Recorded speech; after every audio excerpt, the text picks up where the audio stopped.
¿Qué tal? ¿Cómo están? Bienvenidos. Estamos partiendo esta edición de Agenda Económica AM, 8 de la mañana en punto. Comenzamos nuestra revisión de cada mañana. Muchas gracias por estar con nosotros a esta hora para revisar juntos los temas más importantes del día, lo que está marcando los mercados, por supuesto, a nivel local, también a nivel internacional, dar algunas señales respecto a eso y también abordar los temas en profundidad que están marcando agenda. Muchas gracias por acompañarnos a esta hora de la mañana. Hasta las 8:30 estamos con ustedes y partimos de inmediato revisando los indicadores del día, lo más importante y los números que tienen que saber para comenzar esta jornada. ¿Qué es lo que ha ocurrido en el mercado local en particular? Bueno, el IPSA ayer tuvo un retroceso, 0,61% fue la caída para el indicador selectivo de acciones, de las más importantes, de la de mayor peso dentro de la bolsa local. En una semana en la que ha ido corrigiendo a la baja el indicador selectivo, había partido bordeando los 8.800 puntos en niveles récords y de ahí en más ha ido retrocediendo entonces después de un cierre súper favorable de la semana pasada que analizábamos de hecho este lunes en el inicio de la semana en Agenda Económica AM. Ayer cayeron bien fuerte algunas acciones. La de Socobesa, por ejemplo, cerca de 3%, la de Entel 2,55%, Enjoy 2,5%, también SQM en su serie A 2,29%, entre las variaciones negativas más importantes en las transacciones de ayer. Por el contrario, subieron las acciones de Provida, de Macisa, de Las Condes y CMPC, en el caso de las tres primeras más de 2%. El dólar, por otra parte, nos vamos a ver el tipo de cambio, 966 pesos en la sesión de ayer. Ese fue el cierre, subió 0,26%. Y por último, la UEF para hoy tendrá un valor de 39.269 pesos. Son los datos con los que partimos esta mañana entonces en el mercado local. Así arrancarán las cosas. Mientras a nivel internacional, a esta hora hay una tendencia más bien negativa en los mercados internacionales y que en el caso de Wall Street también ya había marcado el día de ayer. Standard & Poor's, el índice de acciones de Wall Street, había cerrado ayer con una caída en torno al 0,24%. Mientras tanto, las acciones europeas a esta hora están también en terreno negativo, la más profunda quizás la caída de Alemania, 0,33%, y en Japón hubo cierres mixtos también, con el indicador principal, el Nikkei, cayendo 0,65%. Es el escenario a nivel internacional. El cobre a esta hora a la baja, el petróleo subiendo $62 por barril en el mercado internacional. Bien, nos vamos de inmediato entonces a revisar la prensa local y los titulares de los diarios escritos, comenzando por el diario Financiero, que vamos a revisar de inmediato, con noticias enfocadas en el ámbito político fundamentalmente. Abre la portada del diario Financiero el economista Nicolás Bome, quien plantea que el programa de Janet Jara busca una alianza donde el Estado aporta dirección estratégica y el sector privado el dinamismo que lo caracteriza. Nicolás Bome, parte del equipo de asesores económicos que está trabajando en el detalle del programa económico, fundamentalmente, entrega algunos puntos más relevantes respecto al detalle de esta iniciativa y de la propuesta de la candidata oficialista. El economista dice, por ejemplo, que los lineamientos programáticos tienen un costo cercano a los 3.500 millones de dólares, algo así como un punto del Producto Interno Bruto, que se financiaría con crecimiento, reasignaciones y control a la evasión y la elusión. Esa es la propuesta entonces del comando de Janet Jara y de la candidata oficialista, expresado por Nicolás Bome, un economista cercano al Partido Comunista y quien de alguna manera también hace una bajada distinta respecto a lo que habían planteado anteriormente la misma candidata en la primera vuelta. Nuestra candidata, dice, está en una gira por todo el país. El objetivo es escuchar, abrir el debate y conocer de primera fuente cuáles son las prioridades. Es lo que destaca, entre otras cosas, Nicolás Bome en esta conversación con Diario Financiero. Otro titular en materia también política, en la reforma previsional y el pago de contribuciones. Algunas de las definiciones que hace Jorge Quirós a portas del programa de José Antonio Kast. Vamos a conocer ese programa pronto y ayer Jorge Quirós participó en un evento organizado por el Centro de Estudios Públicos donde se refirió a este tema. El coordinador económico participó de estos encuentros que está organizando el CEP y respecto a la reforma previsional dijo que van a tomar especial cuidado respecto a cómo se implementan estas cosas, en particular con los fondos generacionales, y dijo que la meta final para un eventual gobierno de Kast es no tener contribuciones a la primera vivienda, decía el asesor económico. Otro de los titulares, seguimos revisando otras materias. Aparece también en otras noticias el aumento en el precio del litio y mayores volúmenes de venta, las apuestas clave que está haciendo SQM tras caerse 59% en el segundo trimestre, lo destaca así Diario Financiero. Y también aparece en la fotografía de Fernando de Peña, quien tras 35 años como gerente general de la cadena dejará Mall Plaza, es lo que destaca también Diario Financiero en otro de sus titulares. Por último, Arauco se abre a vender activos, busca contener la deuda del megaproyecto Sucuriú en Brasil. Noticias de negocios también vinculadas a la empresa forestal. Los titulares del DF para esta mañana. 8,5, avanzamos ahora a revisar otro de los titulares y nos vamos al diario Pulso. Nos detenemos aquí unos segundos también para profundizar en estos temas vinculados a la carrera presidencial y a lo que planteó ayer Jorge Quirós, el asesor económico de José Antonio Kast, porque destaca diario Pulso que el asesor económico compromete austeridad fiscal estricta y no hacer cambios en las leyes laborales vigentes. En una mirada bien cauta, como decíamos antes, ya lo destacábamos desde el Diario Financiero, manifestaba que de todas maneras la propuesta de rebajar impuestos se mantiene de 27 a un 23,5%, que se va a rebajar en un 3,5% adicional por la vía de crédito tributario en la tasa de impuestos corporativos y de esa manera llegar a un 20%. El objetivo es mantener el empleo formal en las empresas, decía en parte de su presentación, y ratificaba esta idea del plan de ajuste con una reducción de gasto público de $6.000 millones en 18 meses. Ojo, ese era el plazo que trazaba Jorge Quirós en una meta súper ambiciosa y dice que hay por lo menos $3.300 millones que se pueden recortar solo por la vía administrativa. Evelyn Matei ha planteado también esos recortes administrativos, pero en magnitudes menores. Interesante lo que plantea entonces Jorge Quirós y que trae Pulso en su portada. Revisamos otro de los titulares también, nos vamos a un poco más abajo, noticias en el ámbito de la reforma previsional. El primer beneficio de la reforma, extensión del seguro de lagunas, llega a casi 138.000 personas en su partida, destaca el diario Pulso en una de las implementaciones que trae esta reforma previsional. Este es uno de los cambios importantes, el objetivo de evitar que se generaran lagunas previsionales, es decir, periodos sin cotización. El beneficio inicial de la reforma entró en régimen en mayo, por lo tanto ya hay una forma de hacer un balance y se traspasaron más de 14.000 millones de pesos a cuentas individuales en AFP por este concepto, por esta idea del seguro de lagunas. Un 57% del total correspondió a montos para nuevos beneficiarios, destaca así Diario Pulso. Y otros titulares, bueno, destacado también el cambio de mando en Mall Plaza, mano derecha, y más abajo en otro asunto, gigante checa de energía solar pide su reorganización judicial para evitar la quiebra. Noticias también que trae el ámbito de la energía. Y por último, Codelco cifra ahora en $340 millones el efecto económico del accidente del Teniente, en una paralización que ha tenido, por supuesto, también costos importantes, no solo desde el punto de vista de las personas fallecidas, de los trabajadores fallecidos, sino también desde el punto de vista financiero. Así los titulares entonces, 8,8, la portada de Diario Pulso. Y por último nos vamos al Mercurio. Echamos un vistazo también a lo que trae el diario El Mercurio en su cuerpo B, Economía y Negocios. Bien importante también este antecedente que va a contrapelo de la información oficial que entrega el INE.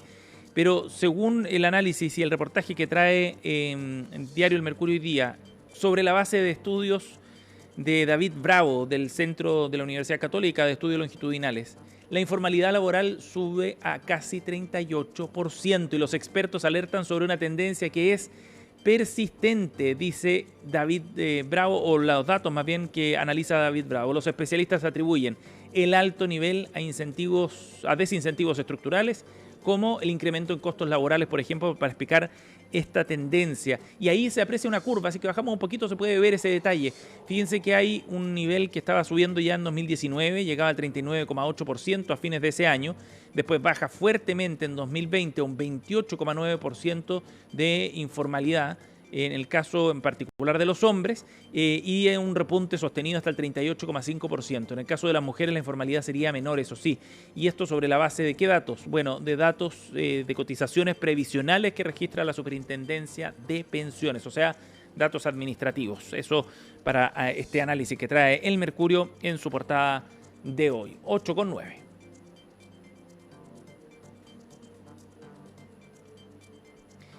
Bien, nos vamos a ir a otro tema para contarles de un informe clave encargado a un prestigioso instituto internacional especializado en el ámbito de la industria eléctrica que permite dar más luces también respecto al apagón que ocurrió en febrero pasado. Este texto en la práctica lo que hace es ratificar lo que ha determinado la SEC en los últimos informes y sobre quiénes son los responsables, efectivamente, qué actores dentro del sistema fueron los responsables en aquel apagón que tuvo enormes costos y una disrupción de la vida que se registró prácticamente en todo el territorio nacional. Natalia Muñoz, en la siguiente nota, nos va a contar más. El apagón más grande de la historia de Chile fue el 25 de febrero de este año. Pasan los meses y todavía se analiza qué fue lo que falló. La superintendencia formuló cargos al Consejo Directivo del Coordinador Eléctrico Nacional, quienes entregaron un informe independiente a una prestigiosa entidad estadounidense, la EPRI en sus siglas en inglés. Hay que valorar el informe, el hecho de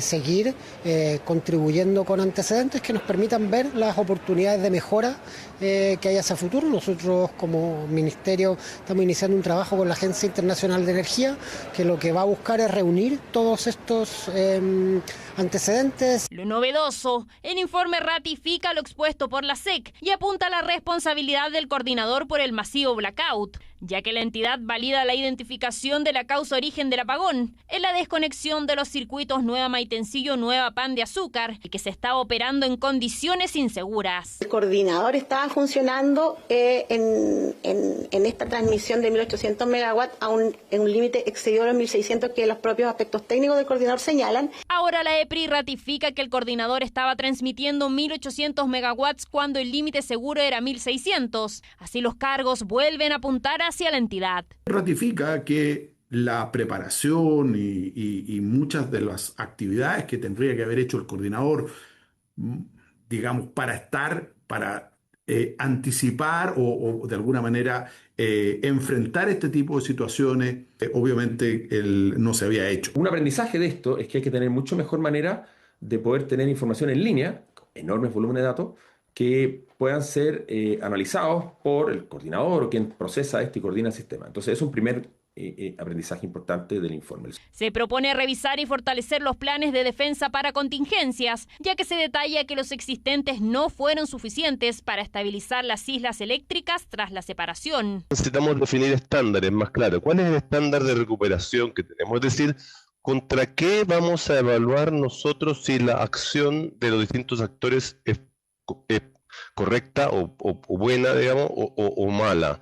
¿Cómo evaluamos eso? Tenemos que tener un criterio y eso no está claramente establecido. Poder encontrar respuestas y aprendizajes y brechas que hoy día no están abordadas para poder evitar, ojalá que en el futuro estas cosas vuelvan a ocurrir, pero probar más casos extremos, simular qué pasa si esto o lo otro y sobre todo hacer simulacros, o sea, que los operadores estén preparados en el caso de una catástrofe de estas características. Además, el informe viene con un dato nuevo que podría ser un agravante para las sanciones del coordinador. El centro estadounidense revela que el sistema norte estuvo cerca de 4 minutos con electricidad tras el megacorte. Especialistas señalan que si se hubiese tomado acciones, probablemente no se habría cortado la luz en el norte del país. Lo que leí en el informe es que había sido que por lo menos una parte del sistema había estado hasta 4 minutos hasta que perdió estabilidad.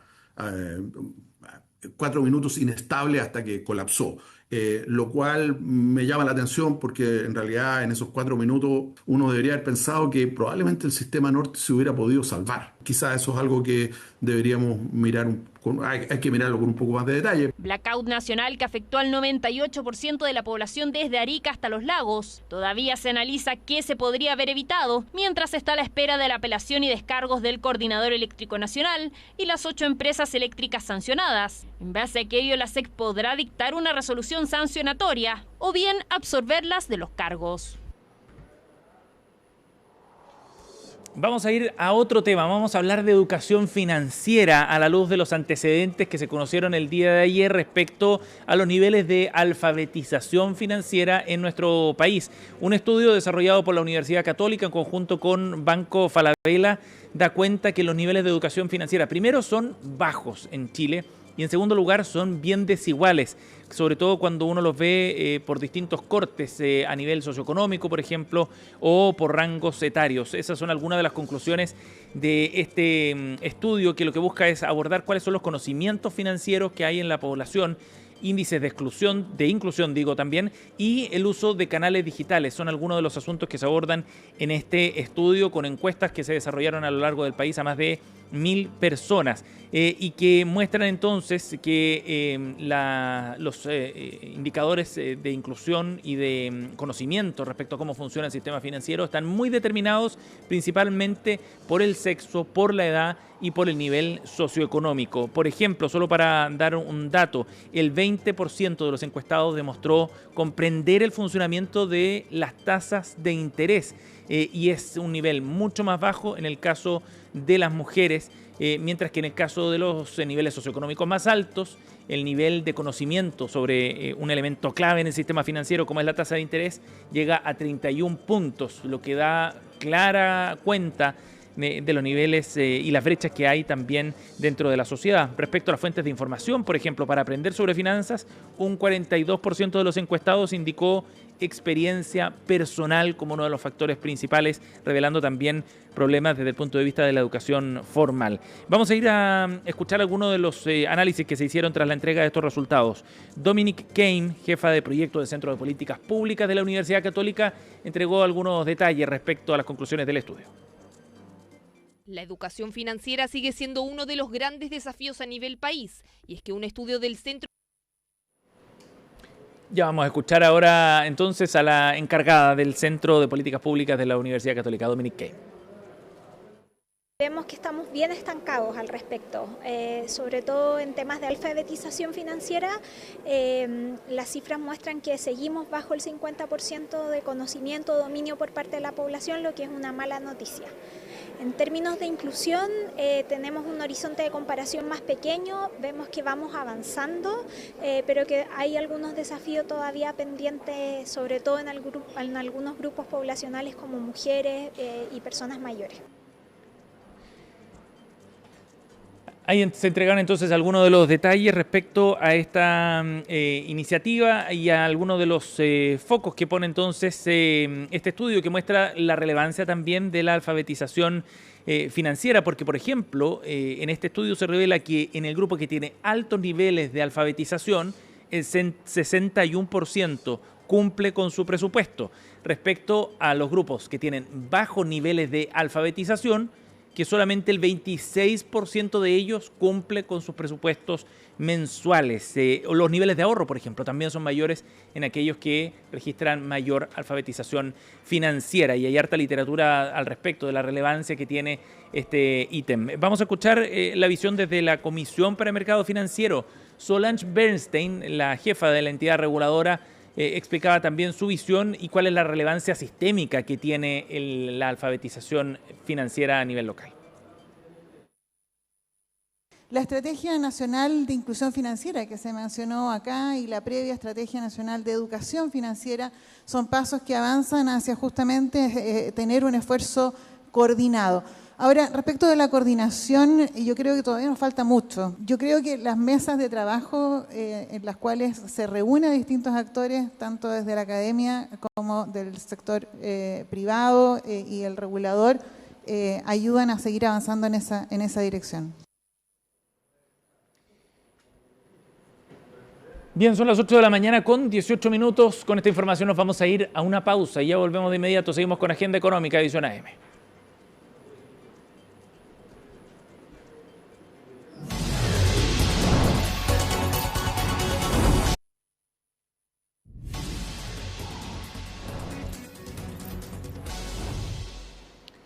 8 de la mañana con 21 minutos, recién cambia la hora. Vamos a continuar con Agenda Económica AM para abordar un estudio bien interesante respecto a qué fue lo que ocurrió con los retiros de fondos de pensiones. Si bien eso ocurrió hace ya largo tiempo, algunos años atrás, los efectos son duraderos y probablemente nos van a acompañar por un buen tiempo. Bueno, este estudio permite detectar precisamente cuál es el efecto que tuvieron en el ámbito de los créditos hipotecarios. Vamos a abordar este tema con el autor de este estudio, el investigador de la Escuela de Negocios de la Universidad de los Andes, Maximiliano Villalobos. ¿Cómo está, Maximiliano? Buenos días. Hola Sebastián, ¿cómo estás? Muchas gracias por la invitación. Gracias por conversar con nosotros. Bueno, este informe de estudios financieros del S Business School de la Universidad de los Andes aborda este tema y me parece súper interesante porque permite comprender de mejor manera los efectos de largo plazo que puede tener una política que a simple vista parecía muy efectiva, ¿no? Que era retirar fondos de los ahorros previsionales. Primero, cuéntanos cuál es la gran conclusión que tienen de este estudio, Maximiliano. Sí, claro. Yo creo que el estudio viene, digamos, a enfatizar o a recalcar lo que se dijo en todas las comisiones técnicas y por expertos en el mismo periodo de los 3 retiros, que de alguna forma estos retiros iban a dañar severamente al mercado de capitales y al mismo tiempo sobrecalentar la economía y generar inflación. Entonces aquí no se trata de ser general, digamos, después de la guerra. El informe de alguna forma lo único que hace es efectivamente decir que es lo que pasó, ¿ya?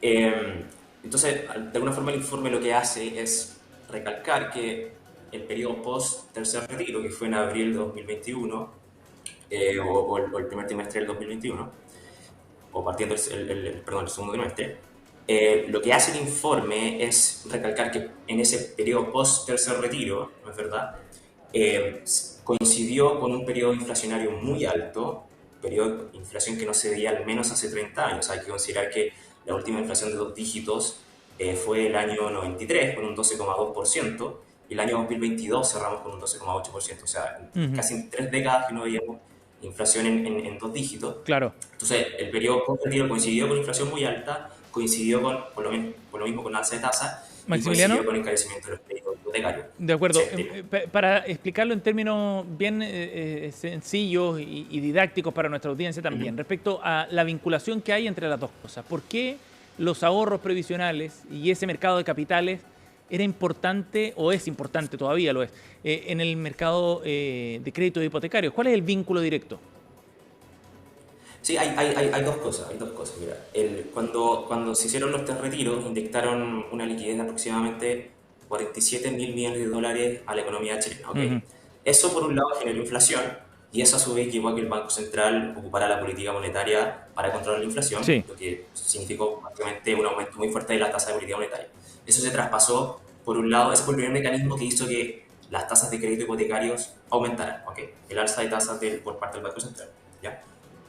Y por otro lado, cuando se sacaron, digamos, fondos del mercado de capitales, ¿no es verdad?, hubo menos oferta, digamos, de dinero para poder prestar. Y cuando cae la oferta de algún producto y la demanda se mantiene más o menos constante, sube el precio del producto. Y en este caso el precio es la tasa de crédito, ¿no es verdad? Entonces fueron esos 2 mecanismos que pusieron presión al alza, ¿no es verdad?, en la tasa de crédito hipotecario. Ahora, Maximiliano, ¿ustedes encuentran un vínculo, digamos, más profundo y de más largo plazo por lo mismo respecto a cómo se, entre comillas, extrae una parte del mercado de capitales, cómo pierde profundidad el mercado de capitales también con esta salida, retiro, digamos, masivo en tan corto tiempo? Porque las tasas de interés, por ejemplo, la tasa política monetaria se ha ido ajustando y a poco ha ido bajando también. Pero a nivel de créditos hipotecarios todavía sigue en niveles altos respecto a lo que teníamos a 2019, por ejemplo. Sí, claro. Hay otro mecanismo que no lo mencioné recién, aparte de los 2 mecanismos anteriores. Hay un tercer mecanismo que corresponde a las tasas de la Reserva Federal de Estados Unidos, ¿ya? O sea, hay que considerar que el Banco Central de Estados Unidos, que es la Reserva Federal, funciona como una especie de benchmark para las economías alrededor del mundo. Uno lo podría considerar como una tasa de interés mundial, ¿no es verdad? Y Estados Unidos también sufrió un proceso inflacionario post-pandemia, ¿ya? Y la Reserva Federal subió mucho las tasas. Ahora está aproximadamente en un 4,33% la tasa efectiva, pero llegó a estar en el 5,33% en su periodo más alto, ¿no es verdad? Entonces, la tasa de interés de la Reserva Federal sigue alta y esas tasas de la Reserva Federal impactan fuertemente en las tasas de largo plazo de la economía chilena. Entonces, La tasa de la Reserva Federal sigue alta, el Banco Central baja un poco las tasas, pero de todas formas sigue un poquito alta. De acuerdo. Entonces se juegan sus dos mecanismos, ¿no? Maximiliano, para ir cerrando, en base a lo que ustedes han visto, a la evidencia que tienen en este estudio, ¿sería aconsejable una idea como la que se ha planteado en el Congreso respecto a autorizar retiros, pero solo con el fin de comprar una vivienda propia?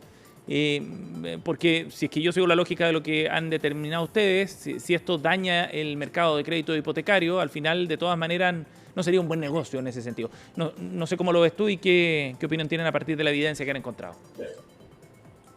Sí, yo creo que al final del día profundizar en una mala política pública es aún peor. O sea, los retiros ya de por sí son una mala política pública por dos cosas. Por lo que tú mencionaste, porque de alguna forma desfondan el mercado de capitales. Segundo, porque generan inflación. Y tercero, porque ya tenemos un problema en las pensiones en Chile, son bajas. O sea, vamos a decirle a la gente, usted puede retirar. Y en el futuro, por lo mismo, su pensión va a ser aún más baja, porque va a tener menos fondos, digamos, rentando en tu cuenta. Entonces, digamos, son tres cosas que se conjugan para, por mi lado, decir, digamos, una opinión técnica, que es una muy mala política pública, digamos, proseguir en ese sentido.